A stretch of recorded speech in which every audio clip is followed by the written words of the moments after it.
কেওক্রাডং এখন আছি বাংলাদেশের তৃতীয় সর্বোচ্চ বৃহৎ চূড়া, তবে মানে গাড়ি নিয়ে আসা যায় এমন প্রথম মানে সর্বোচ্চ চূড়া যেখানে গাড়ি নিয়ে আসা যায়।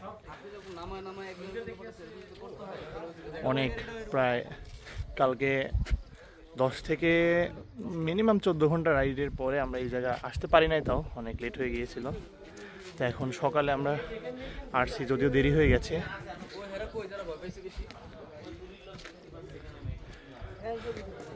সে হোক, অনেক কষ্টের পরে এই জায়গায় আসা। মাশাআল্লাহ, অনেক সুন্দর। চারপাশে মেঘ মানে ভাসতেছে।